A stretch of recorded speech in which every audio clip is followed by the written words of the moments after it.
Hello दोस्तों, कैसे हो आप सभी लोग। यूं ही नहीं कहते हारे का सहारा बाबा खाटू श्याम हमारा।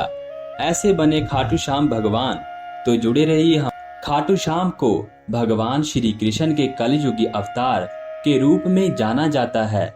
ऐसा कहे जाने के पीछे एक पौराणिक कथा का हाथ है। राजस्थान के सीकर जिले में इनका भव्य मंदिर स्थित, जहां हर साल बड़ी संख्या में श्रद्धालु आते हैं। लोगों का विश्वास है कि बाबा श्याम सभी की मुरादें पूरी करते हैं और रंक को भी राजा बना सकते हैं। कौन है बाबा खाटू श्याम? बाबा खाटू श्याम का संबंध महाभारत काल से माना जाता है। ये पांडव पुत्र भीम के पौत्र थे। ऐसी कथा है कि खाटू श्याम की अपार शक्ति और क्षमता से प्रभावित होकर श्री कृष्ण ने इन्हें कलयुग में अपने नाम से पूजे जाने का वरदान दिया। खाटू श्याम की कथा। लाक्षागृह की घटना में प्राण बचाकर वन वन भटकते पांडवों की मुलाकात हिडिंबा नाम की राक्षसी से हुआ। ये भीम को पति रूप में प्राप्त करना चाहती थी।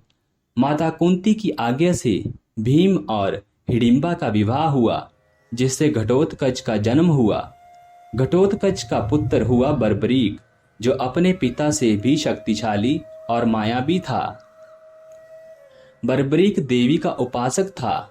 देवी के वरदान से उसे 3 दिव्य बाण प्राप्त हुए थे, जो अपने लक्ष्य को भेद कर वापस लौट आते थे। इनकी वजह से बर्बरीक अजय हो गया था। महाभारत के युद्ध के दौरान बर्बरीक युद्ध देखने के इरादे से कुरुक्षेत्र आ रहा था। श्री कृष्ण जानते थे कि अगर बर्बरीक युद्ध में शामिल हुआ तो परिणाम पांडवों के विरुद्ध होगा। बर्बरीक को रोकने के लिए श्री कृष्ण गरीब ब्राह्मण बनकर बर्बरीक के सामने आए। अनजान बनते हुए श्री कृष्ण ने बर्बरीक से पूछा कि तुम कौन हो और कुरुक्षेत्र क्यों जा रहे हो। जवाब में बर्बरीक ने बताया कि वह एक दानी योद्धा है, जो अपने एक बाण से ही महाभारत युद्ध का निर्णय कर सकता है। श्री कृष्ण ने उसकी परीक्षा लेनी चाहिए, तो उसने एक बाण चलाया, जिससे पीपल के पेड़ के सारे पत्तों में छेद हो गया। एक पत्ता श्री कृष्ण के पैर के नीचे था, इसलिए बाण पैर के ऊपर ठहर गया। श्री कृष्ण बर्बरीक की क्षमता से हैरान थे और किसी भी तरह से उसे युद्ध में भाग लेने से रोकना चाहते थे। इसके लिए श्री कृष्ण ने बर्बरीक से कहा कि तुम तो बड़े पराक्रमी हो, मुझ गरीब को कुछ दान नहीं दोगे। बर्बरीक ने जब दान मांगने के लिए कहा तो श्री कृष्ण ने बर्बरीक से उसका शीश मांग लिया। बर्बरीक समझ गया कि ये ब्राह्मण नहीं, कोई और है, और वास्तविक परिचय देने के लिए कहा। श्री कृष्ण ने अपना वास्तविक परिचय दिया तो बर्बरीक ने खुशी खुशी शीश दान देना स्वीकार कर लिया। रात भर भजन पूजन कर फाल्गुन शुक्ल द्वादशी को स्नान पूजा करके बर्बरीक ने अपने हाथ से अपना शीश श्री कृष्ण को दान कर दिया। शीश दान से पहले बर्बरीक ने श्री कृष्ण से युद्ध देखने की इच्छा जताई थी, इसलिए श्री कृष्ण ने बर्बरीक के कटे शीश को युद्ध अवलोकन के लिए एक ऊंचे स्थान पर स्थापित कर दिया। युद्ध में विजय श्री प्राप्त होने पर पांडव विजय का श्रेय लेने हेतु वाद विवाद कर रहे थे। तब श्री कृष्ण ने कहा कि इसका निर्णय बर्बरीक का शीश कर सकता है। बर्बरीक के शीश ने बताया कि युद्ध में श्री कृष्ण का सुदर्शन चक्र चल रहा था, जिससे कटे हुए वृक्ष की तरह योद्धा रणभूमि में गिर रहे थे। द्रौपदी महाकाली के रूप में रक्तपान कर रही थी।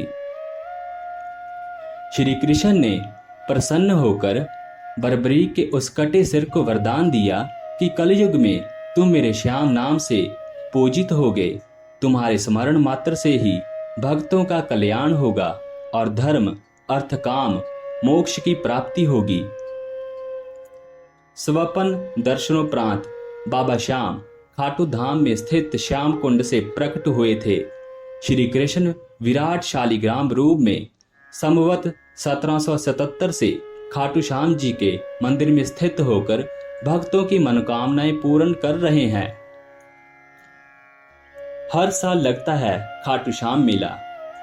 प्रत्येक वर्ष होली के दौरान खाटू श्याम जी का मेला लगता है। इस मेले में देश विदेश से भक्तजन बाबा खाटू श्याम जी के दर्शन के लिए आते हैं। इस मंदिर में भक्तों की गहरी आस्था है। बाबा श्याम, हारे का सहारा, लखदाता, खाटू श्याम जी, मोरवी नंदन, खाटू नरेश और शीश का दानी, इन सभी नामों से खाटू श्याम को उनके भक्त पुकारते हैं। खाटू श्याम जी मेले का आकर्षण यहाँ होने वाली मानव सेवा भी है। बड़े से बड़े घराने के लोग आम आदमी की तरह यहाँ आकर श्रद्धालुओं की सेवा करते हैं। कहा जाता है ऐसा करने से पुण्य की प्राप्ति होती है। खाटू श्याम जी के चमत्कार। भक्तों की इस मंदिर में इतनी आस्था है कि वह अपने सुखों का श्रेय उन्हीं को देते हैं। भक्त बताते हैं कि बाबा खाटू श्याम सभी की मुरादें पूरी करते हैं। खाटू धाम में आस लगाने वालों की झोली बाबा खाली नहीं रखते हैं। तो दोस्तों, अगर आपको हमारी ये वीडियो अच्छी लगी तो वीडियो को लाइक और चैनल को सब्सक्राइब कर दीजिएगा। धन्यवाद।